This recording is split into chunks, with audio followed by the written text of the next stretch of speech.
Periyar Maniam Institute of Science and Technology, Tanjavur. Mechanical Engineering with specialization in Energy Engineering, Robotics and Industrial Automation.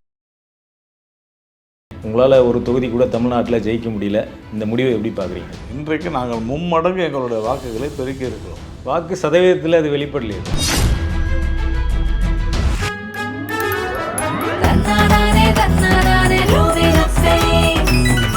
கடந்த தேர்தல்களை விட பாரதிய ஜனதா கட்சி மிக சிறப்பாக செயல்பட்டிருக்கிறது. இதை யார் சொல்லணும்? தேர்தல் முடிவுகள் சொல்லணும்ல. முன்னாள் மாநில தலைவர் தமிழிசை சவுந்தரராஜனே அதை வெளிப்படையாக சொல்லியிருக்காங்க. பாஜகவை பொறுத்தவரையில் மாநில தலைவர் சொல்வதுதான் கட்சியினுடைய நிலைப்பாடு. 2026 அதிமுகவோட கூட்டணி இல்லை, நான் இருக்கும் வரை கூட்டணி இல்லை அப்படின்னு சொல்லியிருக்காரு மாநில தலைவர். அண்ணாமலை அவர்கள் சொன்னது தான் சரி, மாநில தலைவர் சொல்வதுதான் கட்சியினுடைய கருத்து. கட்சியிலிருந்து கல்யாணராமன் ஒரு கருத்தை பேசுறாரு. டாக்டர் தமிழிசை பேசுங்க. டாக்டர் தமிழிசை எங்களுடைய முன்னாள் மாநில அவ்வளோதான். அதுக்கப்புறமா சோசியல் மீடியாவில் வர்றதெல்லாம் நான் கல்யாணராமன் பிஜேபியில் நான் சொல்றது,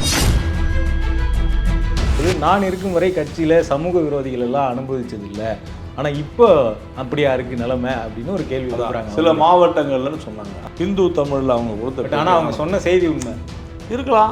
ஆர்எஸ்எஸ் பாஜகவிற்கு வேலை செய்யவில்லை அப்படிங்கிற விமர்சனம் தேசிய அளவில் எல்லா ஊடகங்கள்லையும் வருது. எனக்கு அந்த மாதிரிலாம் தெரியலங்க. ராமர் கோயிலுக்கு பூட்டு போட்டுருவாங்கன்னு பிரதமர் பேசினாரு. அவர் சொன்னாரு, ராமர் கோயிலை புல்டோசர் வச்சு இடிச்சிருவாங்க அவர் சொன்னாரு பேசினாரு. ராகுல் காந்தி பேசினாரு, நாங்க சொன்னோம். ராகுல் காந்தி எங்க பேசியிருக்காரு? ராகுல் காந்தி ஆட்சிக்கு வந்தால் முஸ்லீம்களை மையப்படுத்தி பிரதமர் நிறைய பிரச்சாரம் பண்றார் அப்படிங்கிற ஒரு குற்றச்சாட்டு, தவறான குற்றச்சாட்டு. அவர் தானே சொன்னார் ஊடுருவல்காரர்கள் அப்படின்னு. ஆமா, ஊடுருவல்காரர்கள் தான். யார் இல்லைன்னு சொன்னது? முஸ்லீம்கள் ஊடுருவல்காரர்கள் சொல்றீங்க. முஸ்லீம்கள்னு வார்த்தையை அவர் பிரயோகமே பண்ணல. அதுக்கு முன்னாடி தான் அவர் சொல்லியிருக்காரு. ரோஹிங்கியாஸ் தான் அவர் தெளிவாக குறிப்பிட்டார். அவர் ரோஹிங்கியாஸ்ன்ற வார்த்தையை பிரயோகம் அப்போ முஸ்லீம் சொன்னார். சொல்லு கரெக்டாக நான் சொல்றேன் அவர் என்ன சொன்னாருன்னு. அவர்கள் இந்துக்கள், அவர்களுக்கு தான் ஒதுக்கீடு, இதுதான் சட்டம். அப்படி சட்டம் நீங்க அதான் சட்டம். இதுக்கப்புறம் இல்லைன்னா நான் ஒன்றும் சட்டம் அப்படி சொல்லலை சார், நீங்க சொல்றீங்க. நான் சொன்னதெல்லாம் இல்லைன்னு நீங்க சொல்லுங்க. ஆமா சார், இல்லைன்னு தான் பேச வரேன். டாக்டர் அம்பேத்கர் அவர்கள் மத ரீதியான இடஒதுக்கீடு இந்தியாவிற்கு பேராபத்து அப்படின்னு சொல்லியிருக்கிறார். மத ரீதியாக தாங்கள் இந்த மதம்னு சொல்றவங்களுக்கு இடஒதுக்கீடு கிடையாது. அப்புறம் ஏன் ஒரு மதம் மாறினாரு?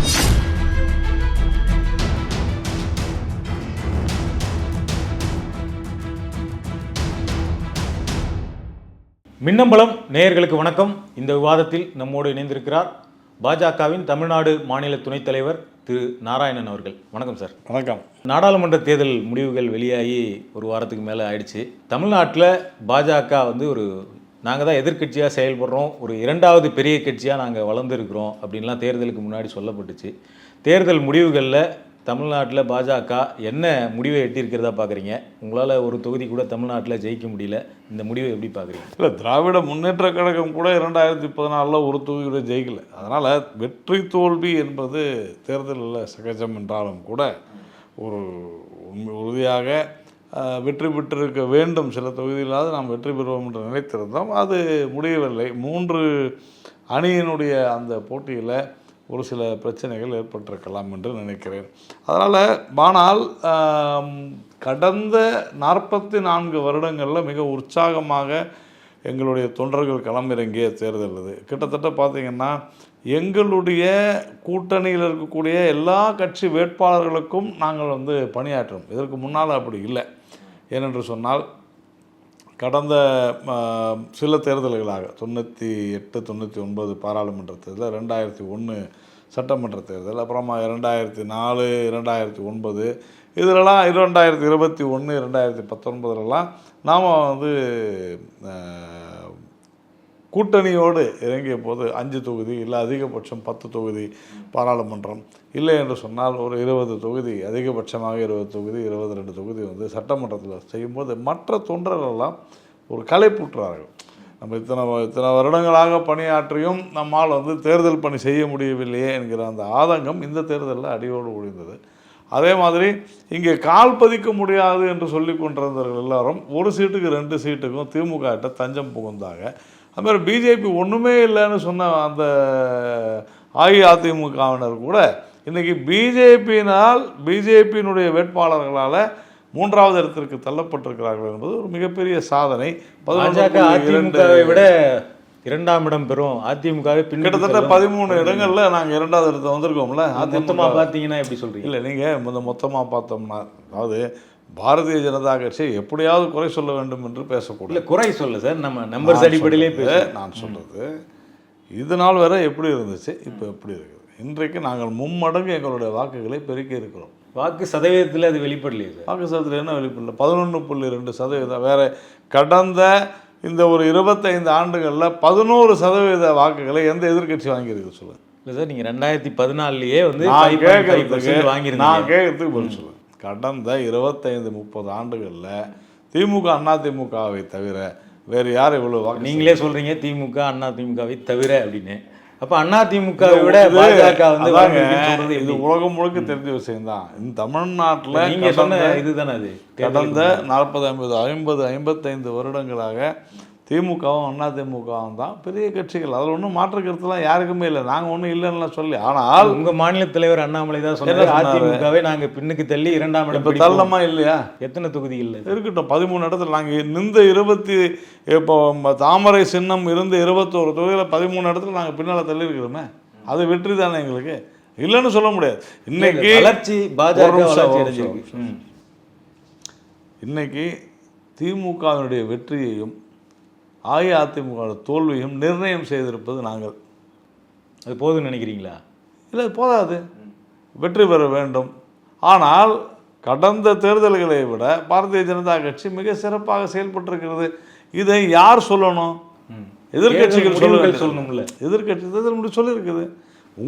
உங்களுக்கு வந்து கண்ணமா இருக்குது, நான் செய்ய முடியும். 9 தொகுதிகளில் நின்று உங்களுக்கு அந்த முடிவுகள் கண்ணை மறைச்சா நான் ஒன்றும் செய்ய முடியாது. இல்ல சார், 9 தொகுதிகளில் 5.5%, 23 தொகுதிகளில் 11%. இதுல எங்க ஒரு நிமிஷம், நான் என்னுடைய பணி சிறப்பாக இருந்தது என்று நான் எண்ணுகிறேன். உங்களுடைய கருத்து வந்திருக்கா கேளுங்க. உங்க கருத்தையோ அல்லது ரிசல்ட் கொஞ்சம் இருங்க. ஏன் உங்களுக்கு இவ்வளவு பதட்டம் இல்லை சார், ரிசல்ட் தான் கேட்க. நான் சொல்கிறது புரிஞ்சுங்க. உங்களுடைய கருத்தையோ அல்லது உங்களுடைய பாராட்டுகளோ எனக்கு தேவையில்லை. ஏனென்றால் நான் சிறப்பாக செயல்பட்டிருக்கிறேன் என்று எனக்கு தெரியும்.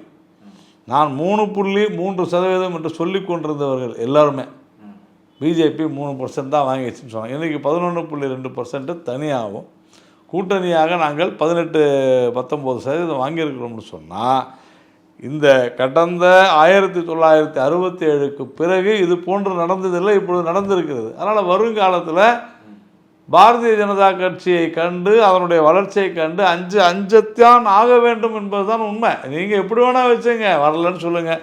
இது ஊடகங்கள் தமிழ்நாட்டில் எப்படியாவது பாஜக நீங்க சொல்லுங்க சார். 10 வருஷத்துல 5%லேருந்து 11% வந்திருக்கு. முதல்ல நீங்க 5 தொகுதியிலேருந்து 23 தொகுதி நின்று இருக்கீங்க. சரி, அதனால என்ன இப்போ இது எப்படி வளர்ச்சின்னு சொல்ல முடியும் சார்? நான் சொல்கிறேன் வளர்ச்சின்னு, நீங்கள் இல்லைன்னா சொல்லிட்டு போங்க, எனக்கு என்ன இருக்குது. நீங்கள் என்ன கேட்டீங்க, அதுக்கு நான் பதில் சொன்னேன். இல்லை அப்படின்னு சொன்னால் அது உங்கள் விருப்பம்.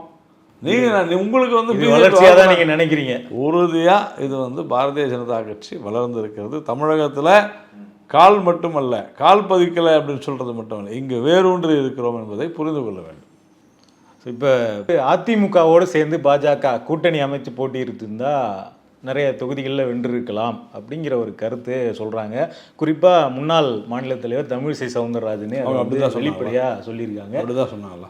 வெற்றி பெற்றிருக்கலாம் அப்படிங்கிறது ஒரு கால்குலேஷன். இதுதான் நான் நடுவில் கொஞ்சம் பக்கத்தை காணுன்ற மாதிரி நடுவில். சரி, நீங்கள் சொல்லுங்கள் சார், என்ன சொன்னாங்க? நீங்கள் சொன்னதில் ஒரு வார்த்தையை சேர்த்துங்க. தேர்தல் முடிவுகளுடைய வாக்குகளை கூட்டி பார்த்தால் அப்படி நடந்திருக்கலாம்னு சொன்னாங்க. அது அவர்களுடைய கருத்து, அதையும் அவங்களே சொல்கிறாங்க. அது என்னுடைய கருத்து. பாஜகவை பொறுத்தவரையில் மாநில தலைவர் சொல்வது தான் கட்சியினுடைய நிலைப்பாடு. ஏனென்றால் கட்சியினுடைய நிலைப்பாட்டை தான் மாநில தலைவர் பேசுவார். இப்போ 2026 அதிமுகவோட கூட்டணி இல்லை, நான் இருக்கும் வரை கூட்டணி இல்லை அப்படின்னு சொல்லிடுங்க. நான் சொல்கிறது புரிஞ்சுக்க மாட்டேன்றீங்க. கூட்டணி என்பது எப்போ வரும்னா தேர்தல் மொத்தம் வரும். இல்லை, அவர் சொல்லியிருக்காருல்ல, நான் இருக்கும் வரை கூட்டணி இல்லை சொன்னது உங்கள் மாநில தலைவர். நான் தாங்க கூட இருந்தேன், அதான் சொல்கிறேன். நீங்கள் கேட்குற கேள்விக்கு சொல்கிற பதிலெல்லாம் அறிக்கையை வைக்காதீங்க. சும்மா இதே வேலையை போச்சு. நாட்டில் 2 நாளில் 48 மணி நேரத்தில் 4 பேரை வெட்டி கொலை பண்ணுறாங்க சென்னையில். ஏன்னா அவ்வளோ மோசமாக இருக்குது. அதெல்லாம் விட்டுட்டு ஒரு கேட்குற கேள்விக்கு சொன்ன பதிலை வச்சுக்கிட்டு இதை அறிக்கையாக கொண்டு வந்து இப்படி சொல்லிட்டார். இந்த பரபரப்பான வியாபார இன்டர்வியூவே நமக்கு தேவையில்லை. இது வியாபாரம். நான் சொல்கிறேங்க, நீங்கள் சொன்னது தான் கேட்குறோம். நான் சொல்கிறேன் அதுதாங்க. ஏன் நான் அந்த 4 கொலையை பற்றி பேசுவோம் சார், அதையும் பேசுவோம். உங்கள் மின்னம்பலத்தில் நீங்கள் அதை போட்டீங்க, அதை தனியாக பேசுவோம் சார். உங்கள் மின்னம்பலத்திலே போட்டீங்க, என்னோட அறிக்கையும் போட்டீங்க, அது வேறு விஷயம். நான் என்ன சொல்கிறேன், இது எங்களை பொறுத்தவரையில் என்ன பேசினார்களோ அதை சொல்லுங்கள், அதை திரித்து வெட்டி உங்களை சொல்ல. இல்லை, அண்ணாமலை என்ன பேசினார் நீங்கள் சொல்லுங்கள். அண்ணாமலை என்ன சொன்னார் நீங்கள் தான் சொல்லுங்கள் சார். 2026 அதிமுக நான் சொல்கிறேன் கூட கூட்டணி இல்லை இருக்கட்டும், அது அவருடைய கருத்து தவறுன்னு இருக்குது. ஏடிஎம்கேல மாநில தலைவர் சொன்னது கட்சியோட கருத்து. ஜெயக்குமார் சொல்லையா? இல்லை சார், நீங்கள் தான் சொன்னீங்க. ஜெயக்குமார் ஆமாங்க, இப்பயும் அதாங்க சொல்கிறேன். ஜெயக்குமார் சொல்லையா? இல்லை, கட்சியோட கருத்து தான். ஜெயக்குமார் என்ன சொன்னார்? ஜெயக்குமார் என்ன சார் சொன்னார்? என்ன சொன்னார்? எப்போவுமே பிஜேபியோட கூட்டணி இல்லைன்னாரு. எடப்பாடி அதான் சொன்னார். நாங்களும் சொல்கிறோம். அதில் என்ன உங்களுக்கு என்ன பிரச்சனை? இல்லை, உங்களுக்கு என்ன பிரச்சனை? கட்சியோட கருத்து தானே அது. ஆமாம், கண்டிப்பாக கட்சியோட கருத்து தான். இப்போ என்ன உங்களுக்கு பிரச்சனை? நாங்கள் தனியாக தான் இருந்தோம், அதில் என்ன உங்களுக்கு என்ன மாற்ற கருத்து இருக்கா? நான் இல்லையே, நாங்கள் தனியாக தான் இருந்தோம். எங்கள் தலைமையில் ஒரு கூட்டணி நடந்துச்சு, 3வது அணி. சிறப்பாக நாங்கள் வந்து 3வது இடத்துக்கு அதிமுகவை தள்ளியிருக்கிறோம். அண்ணாமலை அவர்கள் சொன்னது தான் சரி, அதில் ஒன்றும் நான் தான் உங்களுக்கு சொல்லிட்டேன். கட்சியினுடைய கருத்தை தான் மாநில தலைவர் சொல்லுவார். மாநில தலைவர் சொல்லுவது தான் கட்சியினுடைய கருத்து. இது இது இதை விட உங்களுக்கு கட்சிக்குள்ள 2 வேறு கருத்துக்கள் உருவாகி அப்படின்னு உங்களுக்கு யார் சொன்னது? ஃபுல்லாக தான் சொல்கிறேன். நீங்கள் டாக்டர் கல்யாணராமன் ஒரு கருத்து பேசுகிறாரு. நீங்கள் டாக்டர் தமிழிசை பேசுங்க. டாக்டர் தமிழிசை எங்களுடைய முன்னாள் மாநில தலைவர், அவ்வளோதான். அதுக்கப்புறமா சோசியல் மீடியாவில் வர்றதெல்லாம் நான் கல்யாணராமன் பிஜேபியில் நான் சொல்கிறது புரிஞ்சுங்க. நீங்கள் தலைவர்கள் சொல்வதை மட்டுமே பேசுங்க. சோசியல் மீடியாவில் வர்றதெல்லாம் நான் பதில் சொல்ல வேண்டிய அவசியமே கிடையாது. டாக்டர் தமிழிசை உங்கள் கட்சியில் பொறுப்பில் இருந்தது. இன்னும் உங்களுக்கு புரியல நான் சொல்கிறது? புரியுது. அவர் கல்யாணராமன் இந்த கட்சியினுடைய மாநில துணைத் தலைவர், சரியா? நான் கட்சியினுடைய மூத்த நிர்வாகிகள் யாராவது சொன்னால் அதில் நான் விளக்கம் கொடுக்கறதுக்கு நான் தயாராக இருக்கேன். நிச்சயமாக சோசியல் மீடியாவில் பேசுறதுலாம் பதில் சொல்ல முடியாது. நீங்கள் டாக்டர் தமிழிசை சவுந்தரராஜன் சொன்னது கேளுங்க, நான் கண்டிப்பாக பதில் சொல்கிறேன். ஒன்றும் பிரச்சனை இல்லை. கண்டிப்பாக I am duty bound to tell you. ஒன்றும் பிரச்சனை இல்லை, தெளிவுபடுத்தணும். ஆனால் டாக்டர் தமிழிசை சவுந்தரராஜன் அவர்கள் என்ன பேசினார்ன்றதை நானும் கேட்டேன், அவங்கள்ட்ட நான் பேசினேன். அவங்க அரித்மெட்டிக் தெளிவாக சொல்கிறாங்க. அண்ணாமலை சொன்னது அவரோட கருத்து அப்படின்னு அவங்க சொல்கிறாங்க. நீங்கள் சொல்கிறீங்க மாநில தலைவரோட கட்சி தான் கருத்து தான் கட்சியோட கருத்து. நான் ஒன்று சொல்கிற பொழுது, இதே டாக்டர் தமிழிசை சவுந்தரராஜன் அவர்கள் இருக்கும் பொழுது கூட நான் மாநில தலைவர், நான் சொல்வது தான் கட்சியினுடைய கருத்து அப்படின்னு அவங்களே சொல்லியிருக்கிறாங்க. அவங்களுக்கு தெரியும். இப்போ அவங்க மாறி இருக்காங்களா? அவங்க மாறலை, நீங்கள் மாற்றுறீங்க. அவங்க பேசுகிறத நான் சொல்கிறேன். நீங்கள் ஒரு அதிமுக கூட்டணியை மையப்படுத்தி பாஜக விவேகானந்தன் ஒரு நிமிஷம் புரிஞ்சுங்க. ஒரு செய்தியாளர் சந்திப்பில் நடக்கக்கூடிய கேள்வி பதிலை நீங்கள் அறிக்கையாக வெளியிடாதீங்க. நான் மறுபடியும் சொல்கிறேன். ஒவ்வொரு சூழ்நிலையிலும் ஒரு மாதிரியான கேள்விகள் முன்வைக்கப்படும். இப்போது நீங்கள் கேட்குற கேள்விக்கு நம்ம பதில் சொல்கிறோம். அப்போ அந்த கேள்வியோட பதில் வந்தால் தான், ஓ இந்த கேள்வி கேட்டாங்க, இவர் இந்த பதில் சொல்லியிருக்காரு, இப்படி இருக்கும். நீங்கள் வெறும் என்னுடைய பதிலை மட்டும் எங்கன்னா வெட்டி ஒட்டி போட்டிங்கன்னா கண்டிப்பாக அதை வந்து ஒவ்வொருத்தரும் ஒரு மாதிரி எடுத்துப்பாங்க. ஏன்னா கேள்விக்கான பதிலாக மட்டும்தான் பார்க்க வேண்டும். இதை ஒரு பொதுவான அறிக்கையாக நீங்கள் பார்க்க முடியாது. இதுதான் நடக்குதுங்க.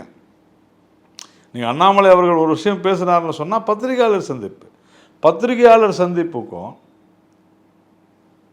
இந்த மாதிரியான நேர்காணலுக்கும் வித்தியாசம் இருக்குது, புரிஞ்சுக்குங்க. அதனால் நீங்கள் இப்படி தான் அதை பார்க்க முடியுமே தவிர நீங்கள் அதில் ஒரு குழப்பத்தை உருவாக்கணும்னு எதிர்கட்சிகளோ குழப்பத்தை உருவாக்கலைங்க. நான் உங்களை சொல்லுங்க, நான் சொல்கிறது நான் உங்களை மட்டுமே சொல்ல. நீங்கள் அப்படின்னு சொன்னாக்கா எனக்கு எதிரான சிந்தனை உடையவர்களை நான் சொல்கிறேன்.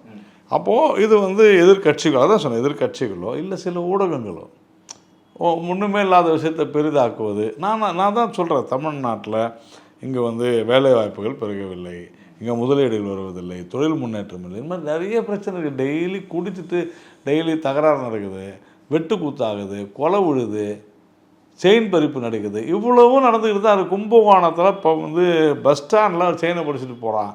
இந்த மாதிரி நிறைய விஷயம் நடக்குது. இதையெல்லாம் நாம் பேசாத, இதையெல்லாம் முக்கியத்துவம் கொடுக்காத, பிஜேபியில் யார் என்ன பேசுனாங்க அப்படின்னு பார்ப்பது என்பதே பாஜகவின் மீதான காழ்ப்புணர்ச்சி. அதுவே எங்களுக்கு வெற்றின்றேன். நாங்கள் வளர்ந்துக்கிட்டு வரோன்றதுக்கு இதுவும் ஒரு சாட்சி. எதை எடுத்தாலும் பிஜேபி பற்றி எங்கே திருப்புங்க பிஜேபி தான். அவங்க அப்படி பேசிட்டாங்க, இவங்க இப்படி பேசிட்டாங்க, அவங்க சொல்லிட்டாங்க, இவங்க சொல்லிட்டாங்க. என்னையோ ஒரு 5 வருஷத்துக்கு முன்னால் பிஜேபியில் இருந்த யாரோ ஒரு ஆள் தப்பு பண்ணி கைதானா பாஜக பிரமுகர் கைதுன்னு நியூஸ் வருதுங்க. அந்த மாதிரி தான் இன்றைக்கி தமிழ்நாட்டு அரசியல் இருக்குது. இல்லை சார், இப்போ நீங்கள் பேசாத ஒன்று நம்ம கேள்வியாக கேட்டோம்னா அதுக்கு நீங்கள் இதெல்லாம் சொல்லலாம். இப்போ தமிழிசை சவுந்தரராஜன் நான் மறுபடியும் சொல்கிறேன், இல்லை மாநில தலைவர், முன்னாள் மாநில தலைவர் இல்லை, அவங்க பேட்டியில் சொல்லும்போது நான் இருக்கும் வரை கட்சியில் சமூக விரோதிகள் எல்லாம் அனுபவிச்சது இல்லை, ஆனால் இப்போ அப்படியா இருக்குது நிலைமை அப்படின்னு ஒரு கேள்வி சொல்கிறாங்க. சில மாவட்டங்கள்னு சொன்னாங்க, அதை நீங்கள் கவனிக்கல. நான் அண்ணாமலை அவர்களை சொல்லவில்லைன்னு தெளிவாக சொல்கிறாங்க. ஹிந்து தமிழில் அவங்க கொடுத்த, ஆனால் அவங்க சொன்ன செய்தி உண்மை. நான் சொல்கிறது புரிஞ்சுங்க. இந்து தமிழில் அவங்க கொடுத்த பேட்டியை நானும் பார்த்தேங்க, என் காதால் நானும் கேட்டேன். தெளிவாக சொல்கிறாங்க சில மாவட்டங்களில். ஆனால் அண்ணாமலை அவர்களுக்கு இதுக்கு சம்மந்தம் இல்லை சொல்கிறாங்களே. ஆனால் நீங்கள் அதை அப்படியே செய்தி, அவங்க சொன்ன செய்தி உண்மையா இருக்கலாம், அதில் அது என்ன இருக்குது, இருக்கலாம். யாராவது இருந்தால், இப்போ சில பேர் அந்த மாதிரி இருந்திருக்கிறாங்க, நாங்கள் உடனே நடவடிக்கை எடுத்துருக்குறோம். இந்த மாதிரியான சில கட்சி வளருது சார், பல இடங்களில் பல பேர் சேர்றாங்க, நமக்கு தெரியாது. வந்த பிறகு அவங்க மேலே குற்றச்சாட்டு வந்து அவங்கள வந்து குற்றவாளி என்று சொன்னால் கட்சி விட்டு நீக்கிறோம். இது எல்லா கட்சியும் நடக்கிறது தான், பிஜேபியில் மட்டும் இல்லை. மற்ற எல்லா கட்சியும் அப்படியே ரொம்ப யோகியமாக இருக்குதா? அப்படிலாம் இல்லை. நான் அவங்க சொன்ன விஷயம் மாவட்டம் அப்படின்னு சில மாவட்டங்கள் தெளிவாக சொல்கிறாங்க. சொல்லிவிட்டு அதே இதில் அண்ணாமலையை நான் அவர்களை சொல்லவில்லை, ரொம்ப உஷாராக தெளிவாக சொல்கிறாங்க அவங்க. ஏன்னா நாளைக்கு பிரச்சனை ஆகும்னா அந்த ஒரு வரி மட்டும் எடுத்துகிட்டு நீங்கள் போடுறதுன்றது நீங்கள் இல்லை சோஷியல் மீடியாவில், அது தவறானது. அப்போது அதை வந்து அந்த மாதிரி இருக்கான்னா, இருந்தால் பல இடங்களில் நானே சொல்லியிருக்கிறேன், ஐயா இது மாதிரி பிரச்சனை இருக்குது, திரு அண்ணாமலை அவர்களே நீக்கியிருக்கிறார் கட்சியை விட்டு பல பேரை. ஏன்னா அந்த மாதிரியான சமூக விரோதிகள் அடையாளம் காணப்பட்டால் இவங்க சமூக விரோதி தெரியாது சேர்த்துருப்பாங்க, தெரிஞ்சு போச்சுன்னா உடனே நீக்க போகிறோம், தவிர என்ன இருக்குது?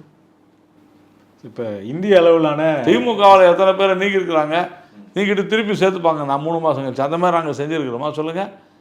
சிவாஜி கிருஷ்ணமூர்த்தியை இவ்வளோ கேவலமாக பேசுனதுக்கு கட்சி விட்டு நீக்கினாங்க, திருப்பி உள்ளே சேர்த்துக்கலையே. அது மாதிரி நான் ஒரு லிஸ்ட்டு கொடுக்குறேன். அதனால் திமுகவை கேட்க வேண்டிய கேள்வியெல்லாம் பிஜேபி கேட்க வேண்டிய அவசியம் இல்லை. இப்போ இந்திய அளவிலான ரிசல்ட்டு பார்க்கும்போது பாஜக கடந்த முறையை விட 303 இடங்களை பெற்றிருந்தது, 240ல் சுருங்கியிருக்கு. இதை எப்படி பார்க்குறீங்க? அதுக்கு என்ன பண்ணணும்? நான் 100 மார்க் வாங்கணும் தான் நான் பரீட்சை எழுதினேன், 80 மார்க் வாங்கிட்டேன்.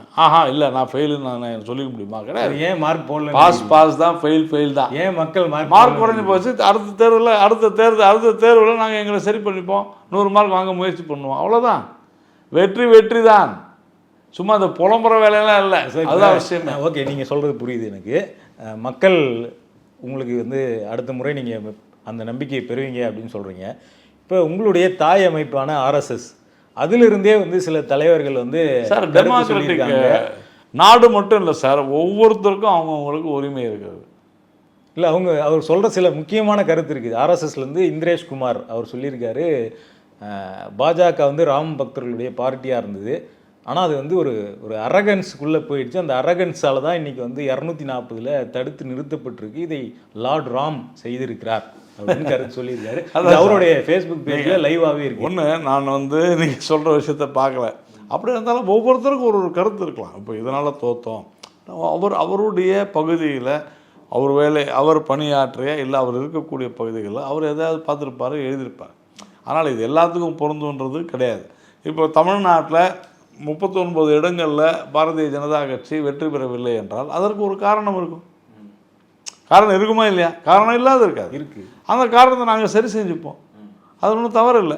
அதுதான் நான் சொன்னேன். தமிழ்நாட்டில் 39 இடங்கள், ஆனால் நாங்கள் முன்னேறி இருக்கிறோமா என்றால் கண்டிப்பாக முன்னேறி இருக்கிறோம். இப்போ RSS பாஜகவிற்கு வேலை செய்யவில்லை அப்படிங்கிற விமர்சனம் தேசிய அளவில் எல்லா ஊடகங்கள்லையும். எனக்கு அந்த மாதிரிலாம் தெரிலங்க. எல்லாருமே பிஜேபியில் இருக்கிற எல்லாருமே RSS தான். RSSனுடைய அதிகாரப்பூர்வ ஒரே ஒரு விஷயம் சொல்கிறேன், ஆர்கனைசரில் பாஜக மீது விமர்சனம் வைக்கப்பட்டு. நான் சொல்கிறது புரிஞ்சுங்க, பாஜக ஓவர் கான்ஃபிடென்ட்ல இருந்துருச்சு. நான் சொல்கிறது புரிஞ்சுங்க, பிஜேபியில் இருக்கிற எல்லாருமே RSS தான். அப்புறம் ஆர்கனைசரில் வந்த விமர்சனம் RSS பின்னால் இருந்தாலும் வேலை செய்யாது, முன்னால் இருந்தால் வேலை செய்யும். தாய் இயக்கம்னு சொல்லிட்டீங்க, அது எப்படி தாய் இயக்கம்ன்றது ஒதுங்கி போயிடுமா? தாய் வந்து என்றைக்குமே பிள்ளையை வந்து அதட்டலாம். RSS சொல்றது இப்போ அதாங்க சொல்லிட்டு இருக்கிறேன். தாய் வந்து பிள்ளைகளை மிரட்டலாம், அடிக்கலாம், திருத்துவதற்காக திட்டலாம், எதை வேணாலும் செய்யலாம். RSSக்கு உரிமை இருக்கிறது, அவர்கள் எதை வேண்டுமானாலும் சொல்லலாம். ஏன்னா நாங்கள் பிள்ளைகள். தாய் சொல்கிற செய்தி உண்மையா? நான் உண்மை பொய்ன்னு நான் பலதான் சொல்கிறேன். அவங்க எழுதுகிறவங்களுடைய மனநிலையை பொறுத்த விஷயம் அது. அந்த எந்த ஏரியாவில் எழுதுனாங்கன்றதை நம்ம ஓவர் கான்ஃபிடென்ட்ல இருந்து சார் ஏதோ ஒரு காரணம் இருக்கும் சார். நாங்கள் 400 சீட் எதிர்பார்த்தோம். போன முறை 303 சீட் இருந்தோம். இப்போ 240 தான் வாங்கியிருக்கிறோம்.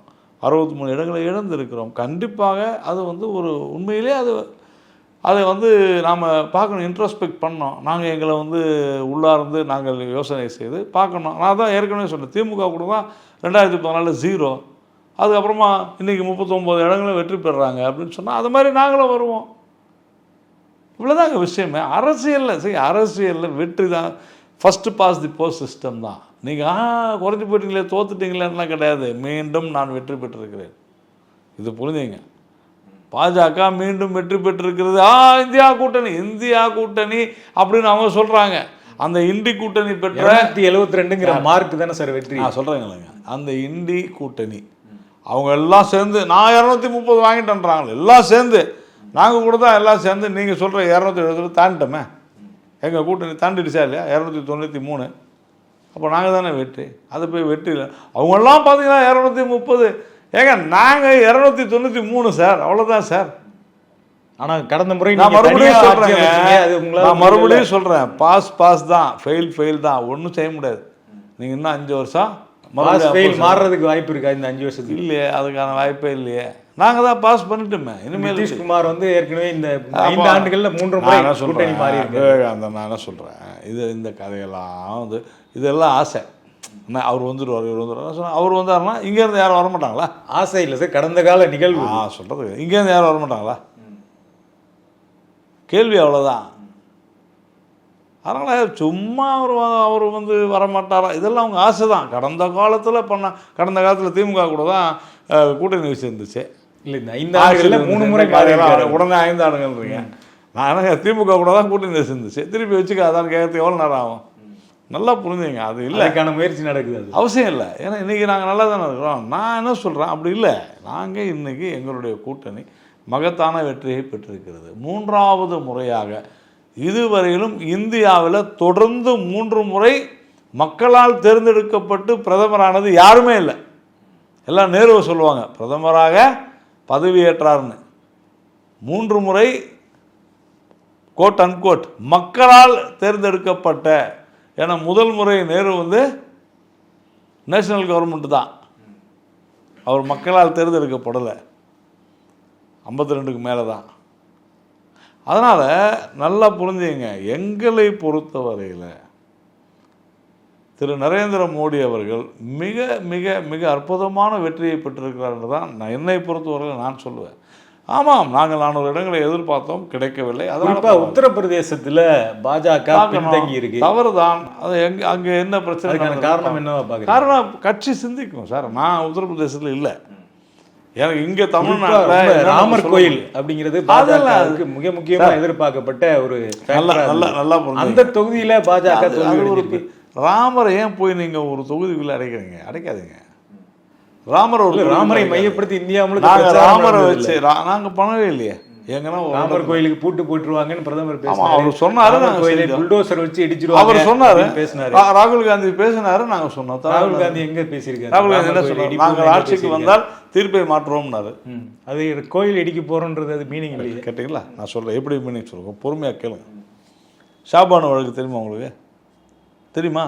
சொல்லுங்க சார். நீங்க ஷாபானு வழக்குல ஜீவனாம்சம் கொடுக்க வேண்டும்னு தீர்ப்பு கொடுக்குறாங்க நீதிபதி. ராஜீவ்காந்தி அந்த தீர்ப்புக்கு எதிராக ஒரு சட்டத்தை ஏற்றி ஜீவனாம்சம் வேண்டாம்னு சொல்கிறாங்க. சிறை சட்டம் உள்ளே போகணுன்றாங்க. தீர்ப்பை மாற்றிட்டாங்களா? இந்த தீர்ப்பு என்ன? ராமர் கோயில் கட்டணம்னு. இந்த தீர்ப்பை மாற்றி போனால் என்ன அர்த்தம்? ராமர் கோயில் இடிக்கணும் தான் அர்த்தம். அது எப்படி சார் கட்டின கோயில் இடிக்க முடியும்? நீங்கள் அதை போய் கேட்கணும், எப்படிடா தீர்ப்பை மாற்ற முடியும்னு கேட்கணும். ஏன் கேட்கல? யாராவது கேட்டாங்களா? தீர்ப்பு எப்படி மாற்றுவீங்க கேட்டிங்களா? தீர்ப்பை மாற்றுவோம்னு சொன்னால் என்ன அர்த்தம்? ஷாபானு வழக்கில் எப்படி மாற்றுவீங்கன்னா அந்த மாற்றுவாங்கன்னா அவங்க மேல்முறையீடு போவாங்கன்னு அர்த்தம். நான் சொல்கிறதுக்கு நான் அதான் உங்களுக்கு ஒரு உதாரணத்தோடு சொல்கிறேன். கோயில் இடிக்கப்படும். நான் சொல்கிறது உங்களுக்கு புரியல, இன்னும் உங்களுக்கு புரியல நான் சொல்கிறது. ஷாபானு வழக்கு போய் படிங்க. ஜீவனாம்சம் கொடுக்க வேண்டும் ஒரு வயதான இஸ்லாமிய பெண்மணிக்கு கொடுக்க வேணாம் அப்படின்னு சொல்கிறாங்க, சட்டம் கொண்டாடுறாங்க. அதே மாதிரி ராமர் கோயில் கட்ட வேண்டும், தீர்ப்புக்கு எதிராக அப்படின்னு சொன்னால் ராமர் கோயில் எடுப்புன்னு தான் அர்த்தம். அதுதான் சொன்னார் ராகுல் காந்தி. நீங்கள் எப்படி வேணும், நீங்கள் உங்களுக்கு புரியலன்னா நான் என்ன செய்ய முடியும்? எனக்கு அதான் புரிஞ்சிச்சு, நான் சொன்னேன். இதில் என்ன தப்புன்னு இருக்கு? முஸ்லீம்களை மையப்படுத்தி பிரதமர் நிறைய பிரச்சாரம் பண்றார் அப்படிங்கிற ஒரு குற்றச்சாட்டு, தவறான குற்றச்சாட்டு. அவர் தானே சொன்னார் ஊடுருவல்காரர்கள். கல்கட்டா ஆமாம் ஊடுருவல்காரர்கள் தான், யார் இல்லைன்னு சொன்னது? முஸ்லீம்கள் ஊடுருவல்காரர்கள் சொல்றீங்க. முஸ்லீம்கள்னு வார்த்தையை அவர் பிரயோகமே பண்ணல. அதுக்கு முன்னாடி தான் அவர் சொல்லியிருக்காரு. ரோஹிங்கியாஸ் தான் அவர் தெளிவாக குறிப்பிட்டார். ரோஹிங்கியாஸ்ன்ற வார்த்தையை பிரயோகம். அப்போ முஸ்லீம் சொன்னாரு, சொல்லு முஸ்லீம்கள் இருங்க, அவர் முஸ்லீம்கள்னு வார்த்தையை பிரதமர் எங்கேயுமே கரெக்டா நான் சொல்றேன். அவர் என்ன சொன்னாருன்னு, காங்கிரஸ் ஆட்சிக்கு வந்தால் உங்களுடைய சொத்துக்களை எல்லாம் வந்து முஸ்லீம்களுக்கு கொடுத்துருவாங்க அப்படின்னு சொல்லிட்டு அடுத்ததுதான் சொல்றாரு, அதிக குழந்தைகள் பெற்றவர்கள் ஊடுருவல்காரர்கள் இவங்களுக்கு கொடுத்துருவாங்க. நீங்க ரெண்டு இடத்துல பேசுறத குழப்பிக்கிறீங்க, நல்லா புரிஞ்சு. இல்லை, ஒரே தொடர்ச்சி கேளுங்க. அதாவது வெஸ்ட் பெங்காலில், மேற்கு வங்காள நீதிமன்றத்தில் ஒரு தீர்ப்பு வந்துச்சு தெரியுமா? ஒரு 2 வாரம் முன்னால் பார்த்தீங்களா? சொல்லுங்கள். தேர்தலுக்கு முன்னால் தெரியுமா? சொல்லுங்கள், பார்க்கல. அதில் 2011 கிட்டத்தட்ட 71 ஜாதிகளுக்கு ஓபிசியினுடைய சான்றிதழை கொடுத்துட்டாங்க. ஓபிசி அப்படின்னு 2011 பல பேருக்கு வேலையும் கொடுத்துட்டாங்க, கல்வி இதுவும் கொடுத்துட்டாங்க. இப்போது அந்த 71 ஜாதியில் 67 ஜாதி சமூகம் என்ன தெரியுமா? முஸ்லீம் சமூகம். அப்போது ஓபிசி என்கிற அந்த இடஒதுக்கீடு பறிக்கப்பட்டு அவர்களுடைய ஓபிசிகளுக்காக, அதாவது இதர பிற்படுத்தப்பட்ட வகுப்பினருக்காக இருக்கக்கூடிய அந்த இடங்களை இஸ்லாமியர்களுக்கு கொண்டு போய் சேர்த்திருக்கிறார் மமதா பானர்ஜி. ஒரு நிமிஷம், நான் இன்டர்பிரட் பண்ணல, ஜட்ஜ்மெண்ட்டை நான் சொல்றேன். அதுதான் சார், இப்ப முஸ்லீம்களுக்கு கொடுத்துருக்காங்க நீங்க சொல்றீங்க. கான்ஸ்டிடியூஷன் என்ன சொல்லுதுன்னா சோசியலி எஜுகேஷனலி பேக்வேர்டு எல்லாருக்கும் தான் சொல்றாங்க. அப்போ முஸ்லீம்கள்னா எல்லா முஸ்லீம்களுக்கும் கொடுக்கல, சோசியலி எஜுகேஷனல் பேக்வேர்டா இருக்கக்கூடிய கம்யூனிட்டிஸ்க்கு தான் கொடுக்குறாங்க. நீங்க சொல்லுங்க சார், கான்ஸ்டிடியூஷன் சொல்லுங்க. மத ரீதியான இடஒதுக்கீடு இல்லை, மத ரீதியா கொடுக்கவே இல்லைங்கிறது தானே உண்மை. நான் சொல்றது அதுக்கு ஒரு கமிட்டி இந்தியாவில் நீங்க உங்களை வேணா இல்ல உங்களை கர்நாடகாவில் நீங்க நான் விவேகானந்தன் கர்நாடகாவில் நீங்க ஜட்ஜ் ஆகிடலாம். கர்நாடகாவில் நீங்க யாரோட நான் சொல்றேன், ஜனதா தளத்தோட கூட்டணியில் இருக்கீங்க. கர்நாடகாவில் ரிசர்வேஷன் இஸ்லாமியர்கள் கொடுத்தது முடிச்சிட்டீங்களா? இல்ல நீங்க நான் கேட்ட கேள்விக்கு சொல்லல. நீங்க கேள்வி கேளுங்க, ஏன் பதட்டப்பட்ட? இல்ல சார், நீங்க பதில் சொல்லல. நீங்க ஜட்ஜா, நீதிமன்றத்தில் இருக்கவங்க ஜட்ஜா? ஜட்ஜ் இல்ல சார், ஒரு அப்போ சட்டம் உங்களுக்கு தேவையில்லை, சட்டம் வேணாமா? இல்ல, நீங்க தப்பா இன்டர்பிரட் பண்றீங்க. நான் சொல்றேன், உங்களுக்கு இங்கிலீஷில் இருக்குது ஜட்ஜ்மெண்ட், ஹிந்தியில் இல்லை, பெங்காலி இல்லை, இங்கிலீஷில் இருக்குது, படிங்க. தெளிவாக சொல்கிறாங்க, மத ரீதியாக இடஒதுக்கீடு கொடுத்துருக்கு. மத ரீதியாக கொடுக்கல அப்படிங்கிறது தானே உங்களுக்கு ஜட்ஜு சொன்னதை சொல்லிக்கிட்டு இருக்கிறீங்க. நான் சொல்லுங்க, கமிஷன் அமைக்கப்பட்டு சார் உங்களுக்கு இஸ்லாமியர்கள் எல்லா கம்யூனிட்டிக்கும் கொடுக்கல. உங்களுக்கு இன்னும் புரியல சார், மத ரீதியாக ஏன் இவ்வளோ டென்ஷன்? இல்லை சார், எனக்கு வந்து நான் சொல்றது நீங்க புரிஞ்சுக்கல. சமூகத்தில் ஒரு பிரிவினரை பற்றி விவேகானந்தன் எல்லாரும் அதை கேள்வி விவேகானந்தன் சொல்லுங்க சார். நான் உங்களுக்கு சொல்றத புரிஞ்சுக்கிங்க. புரியுது சார். ஜட்ஜ்மெண்ட் பத்தி பேசுறேன். நாராயணன் வாதம் பண்ணல, மதத்தின் அடிப்படையில் கொடுத்தாங்கன்னு சொல்றீங்க. நான் சொல்லலைங்க, ஜட்ஜ்மெண்ட் தான் சொல்லுங்க. இல்லன்றீங்களே நீங்க. சரிங்க சார், சொல்லியிருக்கு. மதத்தின் அடிப்படையில கொடுக்கலங்கிறது தானே உண்மை. முதல்ல இடஒதுக்கீடு எதுக்கு? மதத்துல முஸ்லீம்கள்ல எல்லா பிரிவினருக்கும் கர்நாடகாவில் ரிசர்வேஷன் கொடுத்தீங்க. அப்போ சொல்றது பொருளாதாரம். நீங்க சொல்லுங்க சார். நான் சொல்றது இடஒதுக்கீடு எதுக்காக கொடுத்தாங்க? சோசியலி எஜுகேஷனலி பேக்வேர்டா இருக்கக்கூடிய மக்களை அப்லிஃப்ட் பண்றது. அப்ப ஏன் கிறிஸ்தவர்களுக்கும் இஸ்லாமியர்களுக்கும் சோசியலி எஜுகேஷனலி பேக்வேர்ட் கிறிஸ்டியன்ல இல்லையா, முஸ்லிம்ஸ்ல இல்லையா? இருங்க, ஏங்க இவ்வளவு சொல்லுங்க சார் டென்ஷன்? இல்ல சார், ஒரு ப்ராப்ளத்தில் ஒரு பிரிவினரை பத்தி ஒரு கொஸ்டின் நான் சொல்றேங்க, அதுக்கு நீங்க பொறுமையா பேசுங்க, புரிஞ்சுங்க. நான் தவறா இருந்தா நான் திருத்திக்கிறேன். Right sir. நீங்க தவறா இருந்தா நீங்க திருத்திக்கணும். அதுதான் வந்து ஒரு ஜென்யூனான விஷயம். சரி, நல்லா புரிஞ்சுங்க. இடஒதுக்கீடு என்பது யாருக்கு? இதனால் வரையில் இந்துக்களுக்கு மட்டும்தான். அப்படி கொஞ்சம் புரிஞ்சுங்க சார். அதான் சார் கான்ஸ்டியூஷன் சார். நீங்க ஆர்கியூ பண்ணாதீங்க. சோசியலி எஜுகேஷனலி பேக்வேர்ட் ஹிந்துஸ் சொல்றது புரிஞ்சுங்க. கான்ஸ்டியூஷன்ல அப்படி சொல்றேங்க, நான் சொல்றது புரிஞ்சுங்க. இடஒதுக்கீடு யாருக்கு கொடுக்கப்பட்டதுன்னா சமூக ரீதியாக, அதாவது சோசியலி, பொருளாதார ரீதியாக, சமூக ரீதியாக ஒதுக்கப்பட்ட அப்படின்னா என்ன அர்த்தம்? ஜாதியை வச்சு ஒடுக்கப்பட்ட மக்கள், என்னை விட இவன் இந்த ஜாதியில் குறைந்தவர்கள், அதனால தான் அவங்க சமூக ரீதியாக ஒடுக்கப்பட்டவர்களாக இருக்கிறார்கள், கல்வி சேரவில்லை, வேலை வாய்ப்பு கிடைக்கவில்லை, அதனால தான் அவங்களுக்கு கொடுத்தாங்க. அப்போ என்ன பிரச்சனைன்னா, இது ஜாதி ரீதியாக யார் ஒடுக்கப்பட்டார்கள்னு சொன்னால் கிறிஸ்தவர்களோ இஸ்லாமியர்களோ ஒதுக்கப்படவில்லை. ஏன்னா அந்த 2 பேருமே என்ன சொல்கிறாங்கன்னா, எங்கள்கிட்ட ஜாதியே இல்லை. ஒரு அவசரப்படாது, இல்லை அவசரப்படாது, பார்த்தீங்களா, இது அவசரப்படக்கூடாது. சரி, சீரியஸான ஒரு விஷயம் பேசிக்கிட்டு இருக்கிறோம். அப்போ இவங்க 2 மதத்துலேயும் ஜாதி இல்லைன்னு இன்றைக்கும் சொல்கிறார்கள். எங்கள் மதங்களில் ஜாதி இல்லை, எங்கள் மதங்களில் ஏற்றத்தாழ்வுகள் இல்லை, எங்கள் மதங்களில் தீண்டாமை இல்லை அப்படின்னு அவங்க சொல்கிறாங்க. இருக்குதா இல்லையான்றது நம்ம டிபேட்டபிள் பார்ப்போம். அதனால தான் மத ரீதியாக இடஒதுக்கீடு, ஒரு நிமிஷம் இருக்கு, அவசரப்படாதீங்க. ஏன்னா கான்ஸ்டியூஷன் எதிரமா சொல்லுது, யார் ஹிந்து அப்படின்னு கேட்குறதுக்கு கான்ஸ்டியூஷன் சொல்லுது, அதாவது இந்திய அரசியலமைப்பு சட்டம் சொல்லுது, யார் ஒருவர் இஸ்லாமியர் இல்லையோ, யார் ஒருவர் கிறிஸ்துவர் இல்லையோ அவர் ஹிந்து, யார் ஒருவர் பார்சி இல்லையோ அவர் ஹிந்து. ஏன் அப்படின்னு சொன்னால், இந்த நாட்டில் ஒரு மதத்தை பின்பற்றி மத சட்டங்களை பின்பற்றுவோம், நாங்கள் பொதுவான சட்டத்தை ஏற்க மாட்டோம், எங்களுடைய மத அடிப்படையில் தான் நாங்கள் செல்வோம்னு சொல்கிறவங்க தான் இஸ்லாமியர்களும் கிறிஸ்தவர்களும். அதை ஏற்றுக்கிட்டு தான் அவர்கள் இந்துக்கள், அவர்களுக்கு தான் ஒதுக்கீடு, இதுதான் சட்டம். அப்படி சட்டம் நீங்கள் அதான் சட்டம். அப்புறம் இல்லைன்னா நான் ஒன்றும் சட்டம் அப்படி சொல்லலை. அப்புறம் நீங்கள் சொல்கிறீங்க, அப்புறமா நீங்கள் உங்கள் விருப்பம். நான் என்ன சட்டம் அப்படி சொல்லலை, சட்டம் அப்படி தான் சொல்லுது. நீங்களே தான் சொன்னீங்க இதுல தீண்டாமை. ஒரு நிமிஷம் சொல்லிட்டீங்க, ஒரு நிமிஷம் இல்லைங்க, நான் இன்னும் முடிக்கல. வாதத்துக்கு மருந்து உண்டு, பிடிவாதத்துக்கு மருந்து இல்லை. பிடிவாதம் நான் சட்டம் ஏதாங்க சொல்லுதுன்றேன், நீங்கள் இல்லைன்னு சொன்னால் இதுக்காக நம்ம ஒரு டிபேட் தான் பண்ணணும். சரிங்க சார், இப்போ நீங்கள் சொன்னதுலேருந்தே நான் சொல்கிறேன், சரியா தப்பான்னு பேசுவோம். நான் சொன்னதெல்லாம் இல்லைன்னு நீங்கள் சொல்லுங்கள். ஆமாம் சார், இல்லைன்னு தான் பேச வரேன். இப்போ நீங்கள் வந்து கிறிஸ்தவர்களும் முஸ்லீம்களும் அவங்களுடைய மதத்தில் தீண்டாமை இல்லை, ஜாதி இல்லைன்னு அவங்க சொன்னாங்க அப்படின்னு சொன்னீங்க. இப்போ ஒரு அரசு ஒரு மக்களுடைய சமூக பின்புலத்தை ஆராயும் போது அந்த மதத்தில் என்ன சொல்கிறாங்கன்னு ஆராயணுமா, இல்லை அரசு மேலேருந்து அவங்க அரசோட பார்வையில் ஆராயணும்? நான் சொல்கிறது புரிஞ்சுங்க, நான் சட்டத்தை பற்றி தான் பேசுகிறேன், நான் மதத்தை பற்றியே பேசலை. நல்லா புரிஞ்சுங்க, சட்டம் இதாங்க சொல்லுது. அதான் சார், அதனால தான் முஸ்லீம்கள்ல எல்லா பிரிவினருக்கும் இடஒதுக்கீடு புரிஞ்சுங்க சார். அதனால தான் அந்த கேள்விக்கு நீங்கள் பதில் சொல்லலை சார். தமிழ்நாட்டில் கூட கிறிஸ்துவர்களுக்கு உள்ள இடஒதுக்கீடு கொடுத்தாங்க, தெரியுமா உங்களுக்கு? ஆனால் அதை போய் சேலஞ்ச் பண்ணாங்க, டிஸ்மிஸ் பண்ணிட்டாங்க. இன்றைக்கி இஸ்லாமியர்களுக்கு இருக்குது, ஆனால் யாரும் இங்கே சேலஞ்சு பண்ணல. புரிஞ்சுங்க நல்லா. அதே போல் ஆந்திராவில் பல மாநிலங்களில் மத ரீதியான இடஒதுக்கீடு கொடுத்த போதெல்லாம் மத ரீதியான இடஒதுக்கீடு செல்லாதுன்னு நீதிமன்றங்கள் தீர்ப்பு கொடுத்துருக்கு சார். இன்னைக்கு உங்க கூட்டணியில் இருக்கக்கூடிய லோகேஷ் சொல்றாரு, சொல்றது புரிஞ்சுங்க, இந்த இடஒதுக்கீடை காப்பாற்றுவோன்னு சொல்றாரு. உங்களுக்கு புரிஞ்சுங்க, அதாவது நீங்கள் எப்படி சொன்னாலுமே நீங்கள் இப்போ நீங்கள் பேசுகிறது அரசியல், இவ்வளோ நேரம் நான் பேசுனது சட்டம். ஆந்திராவில் இல்லை சார், சொல்கிறேன் கேளுங்க, அரசியல் ஆந்திரா இல்லைங்க, எங்கே போனாலும் மத ரீதியாக நீங்கள் ரிசர்வேஷன் யார் கொடுத்தாலும் நீதிமன்றத்தில் அது செல்லாது. அதுதான் இது நாள் வரையில் தீர்ப்பு.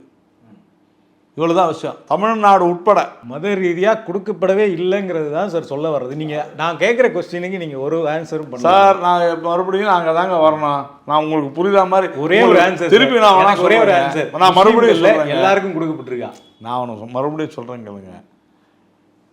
இடஒதுக்கீடுன்றது சமுதாயத்தில் சமூக ரீதியாக அப்படின்னு சொன்னால் ஜாதிய காரணம் காமிச்சு ஒதுக்கப்பட்டவர்கள். நாட்டில் ஜாதி இருக்கா இல்லையா சார்?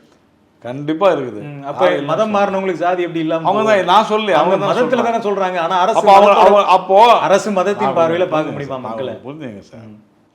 அப்போ இஸ்லாத்திலையும் கிறிஸ்துவத்திலையும் ஜாதி இருக்குன்னு பேச சொல்லுங்க. அவங்க ஒத்துக்கிறது ஒத்துக்காது ரெண்டாவது அவங்க இல்லைங்க, பேசட்டும். சொல்ற அரசியல்வாதி சொல்லுங்க. அரசு என்ன செய்யணும் அதை சொல்லுங்க. சொல்ற அரசு சொல்லுங்க. கவர்மெண்ட் என்ன சொல்லணும் சார்? அரசு சொல்லல சார், ஜாதி இல்லைன்னு தான் சொல்லுது அரசு.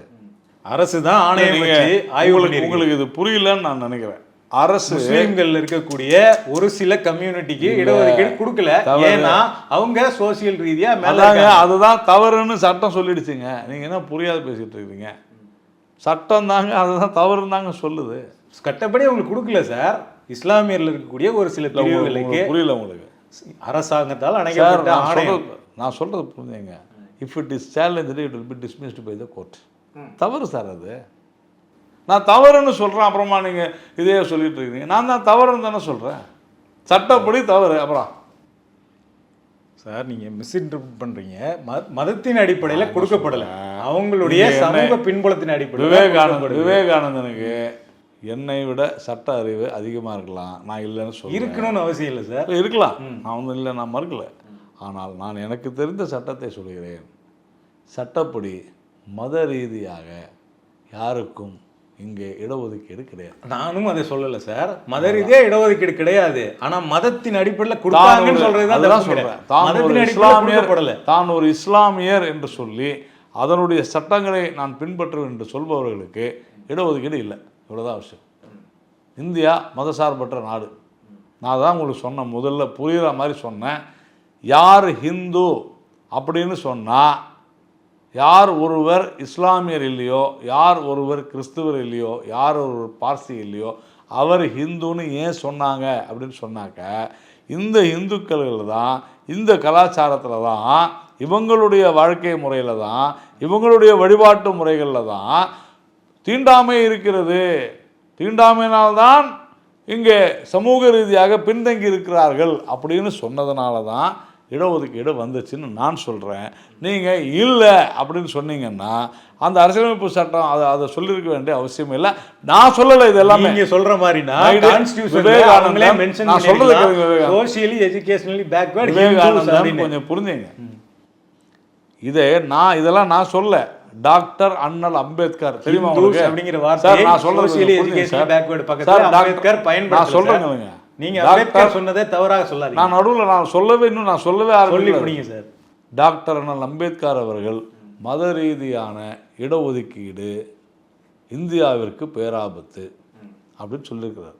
இவ்வளவுதான். அதனால தான் தெளிவாக அவர் மத ரீதியாக தாங்கள் இந்த மதம்னு சொல்றவங்களுக்கு இடஒதுக்கீடு கிடையாது. அப்புறம் ஏன் ஒரு மதம் மாறினா? இந்துன்றது அது சார், அது வேற டிஸ்கஷன். அது என்ன இடஒதுக்கீடு கொண்டு வந்து இந்துன்றது ஒரு மதமே இல்லைங்க. நீங்க அவர் சொல்றதை மிஸ்இன்டர்பிரட். இந்துன்றது மதமே இல்லை. அப்புறமா நீங்க அதுதான் சொல்ற இந்து யார் இந்து அப்படின்னா கடவுளை கும்பிடுவேன் இந்துன்னு சொல்லவே இல்லை சார். யார் முஸ்லீம் இல்லையோ, யார் கிறிஸ்டியனோ அவங்களாம் இந்து. இவ்வளோதான், புரிஞ்சுங்க. இந்து மதம் இல்லை. நீங்கள் திருப்பி நீங்கள் இந்துவை மதமாக நினச்சிங்கன்னா நான் ஒன்றும் செய்ய முடியல. இந்துவா சார்? யார் நான் அரசியலமைப்பு சட்டம் தான் நான் காமிப்பேன். புத்திஸ்ட்லாம் இந்து தான் அரசியலமைப்பு சட்டப்படி. நான் சொல்கிறேன், உங்களுக்கு புரிஞ்சு மாட்டேங்கிறீங்க. நான் அரசியலமைப்பு சட்டத்தில் இருக்கிறத சில விஷயங்களை கோட் பண்ண சொல்லல. ஒருவேளை நீங்கள் வேணும்னா ஒரு புதுசாக ஒரு தியரி கொண்டு வாங்க, அது பாராளுமன்றத்தில் வைக்க சொல்லுங்கள். உங்களுக்கு தெரிஞ்ச எம்பிஸ் இருப்பாங்க.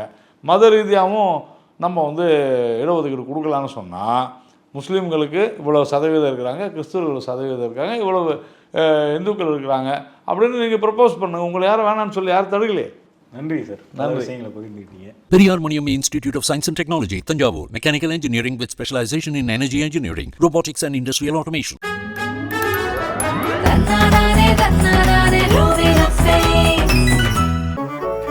மின்னம்பலம்.com, தமிழின் முதல் மொபைல் பத்திரிகை.